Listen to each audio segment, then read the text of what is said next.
lions and lionesses. So as you know, I research things a lot, and that is my entire life, is gaining wisdom from what information is out there and distilling the truth. Because the challenge is not in the information being available, it's the misinformation that covers it up.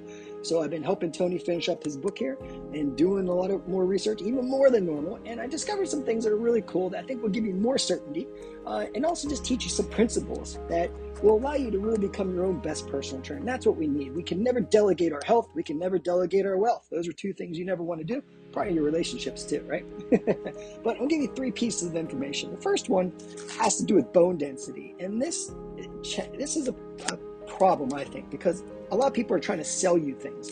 And when they're trying to sell you something, I think they blind themselves. And I think some just lie, but I'm going to give them the benefit of the doubt and just say it's misinformation and they just don't know. And so really, what causes your bones to become denser? Well, we know what causes your bones to become less dense. It's putting no stress on the skeletal frame. It's like if you don't challenge a muscle, it atrophies, it breaks down because you're not using it. You don't use it, you lose it. Same with your skeleton, same with your bones. So you need to put some stress on those bones. And there are really simple ways. People try to sell you an idea saying this is the only way to do it or this is the best way. It's not true at all. It's actually very simple, and this is based off research. No one wants to tell you this because it's hard to sell this because this is free. And so the first thing is when you notice when we're working out, you're doing resistance training. So when you lift weights and you're doing resistance training, if you're pressing a weight overhead, that's stress on your bones because you're working the muscles and they're attached to the bones. Now, when you're doing cardio too, what happens? You're running, your feet actually leave the ground. And whenever you're jumping, like jumping rope, or you're moving around like that, your feet hits the floor, and then a force goes from your foot all the way up to the top of your head. That is stress on the skeletal system. So how much stress do you need actually to build bones? Well, here's the information. Moderate stress on the bones causes them, moderate stress, not an insane amount of stress, moderate stress on the bones causes them to become denser and stronger. In a study published in the American Journal of Health Promotion, it was found that people who jump 10 times twice daily, that's 20 times in a day, increased bone density by 0.5%. It doesn't sound like a lot, but it is. So listen to the rest of this. So those who didn't jump lost nearly 1.3% bone density. So not only did the people that jumped maintain bone density, they increased it slightly, and all they did was jump 20 times a day. And the other people that didn't do anything, that sat around, there was no stress to the bones. There's no reason to have dense bones because you're not using them for anything. So they broke down and they lost 1.3%. Play that forward 10 years and think about what happens in that scenario. It's not pretty. It's how people break hips. And so there are other ones. That's just one study. There are many studies. There's even one done with women that were hopping on one leg. That's all they did. And so in both postmenopausal and premenopausal women, they were able to build bone density on a jumping program. So you'll notice, like when you're doing your cardiovascular conditioning, it's a great day to learn to jump rope. Even if you're not using the rope yet, you're just jumping in place. And like you'll notice, I build jumping into the programs during certain points. Like if you jump like very intensely all the time, I don't know if that's always good for you. I think it's good to vary because we don't want to put too much stress on anything. We want to balance it out and work everything so we strengthen all the systems in the body. But I just want to get that out there because it's not hard to increase bone density. It just requires you using your skeletal system. That's it. Now, there's another thing that I've shared before, but I just want to bring it back because it's so important. It's cruciferous vegetables. Now, what are cruciferous vegetables? Well, they are vegetables like cabbage, which would be kimchi and sauerkraut, or just regular like shredded cabbage, kale, broccoli, cauliflower, watercress, bok choy, cabbage, something called kairobi, I believe it's pronounced, and then broccoli sprouts that you grow from broccoli. You can also buy these like a Whole Foods and stuff. You can grow them yourself like I do. Those have the most of the active ingredient called sulforaphane. Now, why is this so important? Well, there is a ton of research behind cruciferous vegetables on things like cleaning the benzene, like pollution out of your lungs, for instance. That's pretty insane. Decreasing your risk of Alzheimer's and dementia, cognitive function.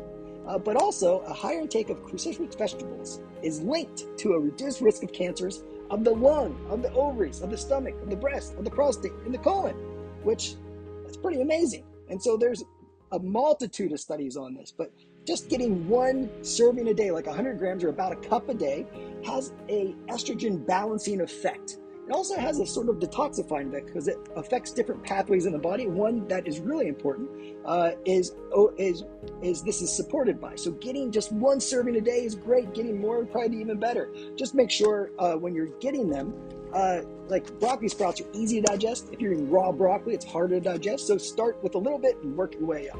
And then there's another study. Now, genetic testing, there's a reason why I do genetic testing. I have access to research before it comes out a lot because I know researchers. I just can't share that information, but this study has been published. This is a British medical journal called BMC Nutrition. And what they did is they studied the effects of what's called Nutrigenetics. So when you do a DNA test and it says, okay, you do bad with carbs, so keep your carbs low, you do good with plant fats, so keep your plant fats high, and just stick to that. Just do that and you're good. And so that's what's powerful with a genetic test. It allows you to tweak your nutrition and allows you to stick to it. When you work in line with your DNA, it requires less willpower. So what they did in this example is they had everyone eat 1,600 calories a day. That was the goal, which this is difficult to do, and most studies don't take this into account. But this study did, so this makes it a really worthwhile study, and it's not a 2-week study. This is a 2-year study, so it's really important. And so what they did is they had a group of people that did a ketogenic diet, and they were trying to lose weight, so that's why it was only 1,600 calories. And they did a ketogenic diet, but they weren't matched to their genetics, so we don't know if that wasn't like their genetic match. So some people could do a ketogenic-like diet based off their genetics, but it's not good for everybody. That's why we do the testing, right? So what they found is after 12 weeks, they had pretty much the same fat loss, the same weight loss. But then at the end of the 12 weeks, they said, okay, now go. You have your instructions. Ketogenic people, don't eat your carbs. Eat your proteins and your fats. Then be on your way. And we're going to keep checking in with you every couple of months here and keep measuring you. And then they said, okay, people that got matched based off your genetics, keep eating according to your genetics, whether it's high carb or low carb or moderate or both or whatever it is. It's specific to your genes. And then when they checked back in, what happened was after like 24 weeks, the ketogenic groups had trouble sticking to it. And so they started to gain back the weight that they lost. And the nutrigenetic group continued to improve. And then when it came back like 2 years later, 24 months later, they found that the people that were matched according to their genetics and ate that way, they were able to stick to it just because it wasn't so much effort, it didn't require so much willpower, so they kept the weight off.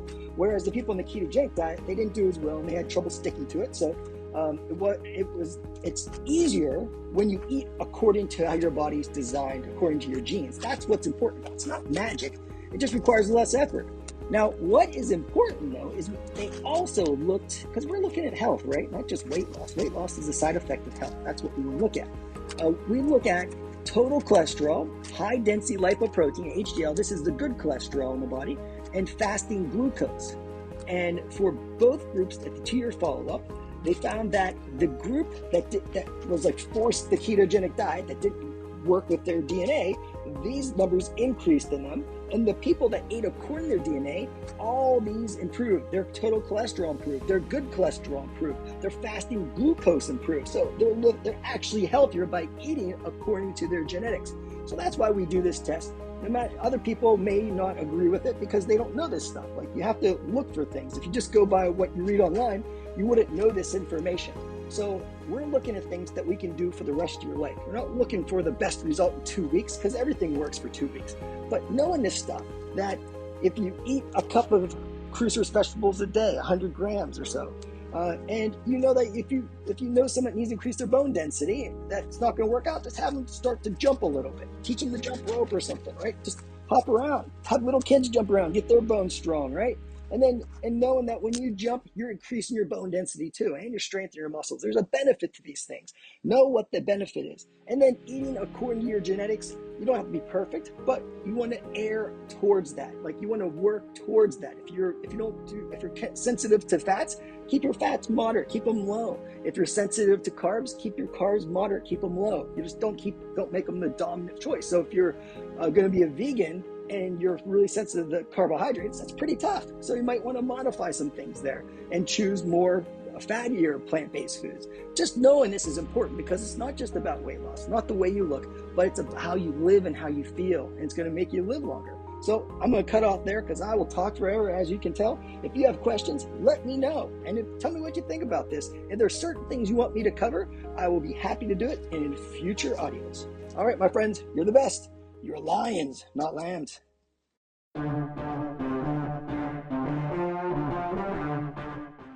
You tap into the real you, but you have to retrain yourself. The way you retrain yourself is you wake your ass up in the morning and you say, I am here for a reason and a purpose. And it's bigger than my moods. It's bigger than the difficulties of the day. I am here to live like a lion, not the fear of a lamb.